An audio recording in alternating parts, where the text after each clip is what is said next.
तर देशभरामधल्या अनेक केंद्रांवरती आज नीटची परीक्षा होतीये। बुलढाण्यामधील परीक्षा केंद्रावरती परीक्षार्थी आता दाखल व्हायला सुरुवात होतीये।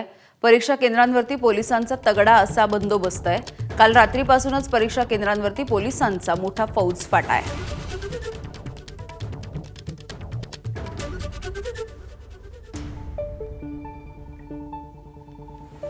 संजय महाजन आमचे प्रतिनिधी आपल्याला या संदर्भात अधिकची माहिती देतील। संजय,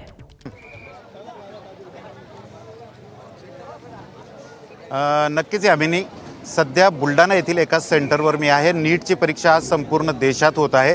आपण जर का बघितलं तर आता 11 वाजलेले आहेत आणि नीटच्या परीक्षेसाठी आता विद्यार्थ्यांना आतमध्ये सोडण्यात येत आहे।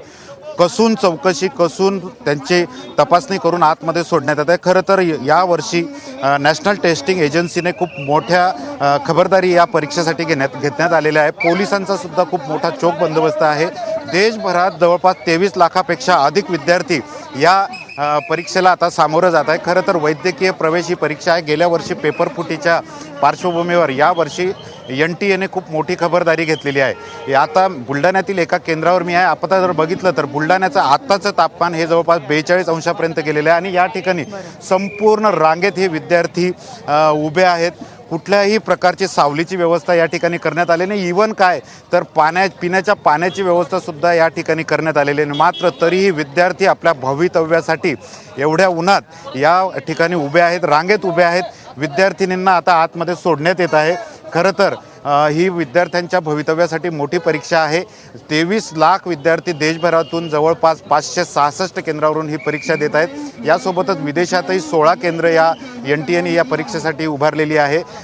थोड्याच वेळात आता ही परीक्षा म्हणजे 2 वाजेपासून 5 वाजेपर्यंत 3 तासाचा हा पेपर आहे। बुलढाण्यात 2 केंद्र आहेत, त्यापैकी खामगाव येथील या केंद्रावर सध्या मी आहे। आपण जर का बघितलं तर उन्हाचा कडाका हा वाढलेला आहे। जवळपास 42 अंश आत्ताचं तापमान या ठिकाणी आहे। मात्र तरीही परीक्षेसाठी विद्यार्थी आणि पालक या ठिकाणी मोठ्या प्रमाणावर कसरत करत आहेत। भली मोठी रांग ही विद्यार्थ्यांची या ठिकाणी लागलेली आहे। दिवसभर खरं तर 5 वाजेपर्यंत ही परीक्षा चालेल आणि त्यानंतर विद्यार्थ्यांच्या भवितव्यासाठी ही परीक्षा मोठ्या प्रमाणात महत्त्वाची मानली जाते। बुलढाण्यात या 2 केंद्रावरून आज जवळपास 13 ते 14 हजार विद्यार्थी या परीक्षेसाठी आहेत।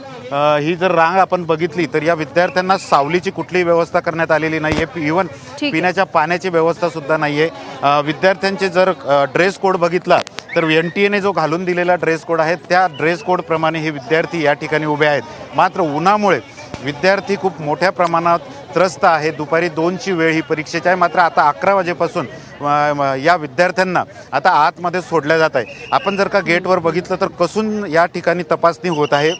प्रत्येक विद्यार्थ्यांचा ड्रेस कोड, प्रत्येक विद्यार्थ्यांचा पोलीस आणि या ठिकाणी असलेल्या यंत्रणेमार्फत तपासणी केली जात आहे। मेटल डिटेक्टरच्या माध्यमातून या ठिकाणी प्रत्येक विद्यार्थ्यांची तपासणी केली आहे। पुढील 2 ते 2.5 तास ही तपासणी होऊन विद्यार्थ्यांना त्यांच्या आसनावर बसण्याची परवानगी मिळेल आणि 2 वाजता ही आता परीक्षा सुरू होत आहे। खरं तर देशभरात ही मोठी परीक्षा मानली जाते आणि त्याची आज या ठिकाणी आता सुरुवात होत आहे। अगदी धन्यवाद संजय या सविस्तर माहितीसाठी। ABP माझा, उघडा डोळे बघा नीट।